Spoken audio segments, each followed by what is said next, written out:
Criminal చర్యలకు అడ్డాగా Telegram త్వరలోనే భారత్లో నిషేధం. ప్రముఖ మెసేజింగ్ యాప్ టెలిగ్రామ్ను భారత్లో నిషేధించే దిశగా అడుగులు పడుతున్నాయి. మోసాలు, జూదం వంటి క్రిమినల్ చర్యలకు ఈ యాప్ను వినియోగిస్తున్నారని పెద్ద ఎత్తున ఆరోపణలు ఉన్నాయి.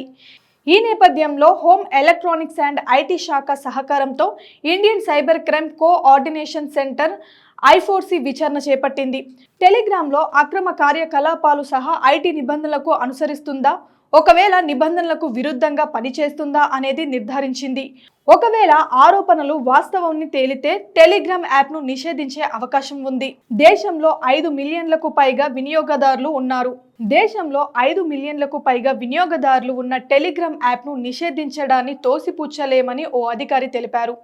అయితే ఇది దర్యాప్తుపై ఆధారపడి నిర్ణయం ఉంటుందని తెలిపారు. మానవ అక్రమ రవాణా, డ్రగ్స్, ఉగ్రవాదం, మోసాలు, సైబర్ బెదిరింపులు వంటి ఆరోపణలతో టెలిగ్రామ్ వ్యవస్థాపకుడు CEO పవెల్ దురోవ్ అరెస్ట్ అయిన 3 రోజుల్లోనే ఈ పరిణామం చోటు చేసుకోవడం గమనార్హం. దురోవ్ను పారిస్ సమీపంలోని ఓ విమానాశ్రయంలో ఫ్రెంచ్ అధికారులు ఆదివారం అరెస్ట్ చేసిన విషయం తెలిసిందే. మెసేజింగ్ యాప్ విధానాలు, నేర కార్యకలాపాలను నిరోధించడంలో విఫలమయ్యామని అధికారులు ఆరోపించారు. తప్పుడు సమాచారం వ్యాప్తి, చట్టవిరుద్ధమైన కార్యకలాపాలపై గతంలోనే పలు విమర్శలను టెలిగ్రామ్ ఎదుర్కొంది. ఇటీవల యూజీ నీట్ పేపర్ లీక్ అంశంలో దీని పాత్ర CBI గుర్తించింది.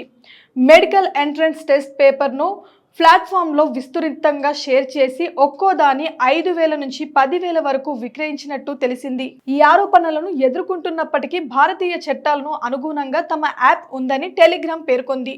ఐటీ చట్టం నిబంధనల ప్రకారం ఒక నోడల్ ఆఫీసర్ చీఫ్ కంప్లైంట్స్ ఆఫీసర్ను నియమించి నెలవారీ నివేదికలను వెల్లడిస్తుంది. అయినప్పటికీ భారత్లో దీని భౌతిక ఉనికి లేకపోవడం టెలిగ్రామ్లో వ్యవహరించడంలో ప్రభుత్వానికి ఇబ్బందులు ఎదురవుతున్నాయి.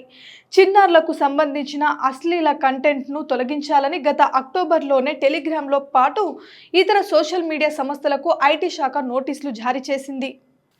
మరెన్నో అప్డేట్స్ కోసం please subscribe to signal TV digital.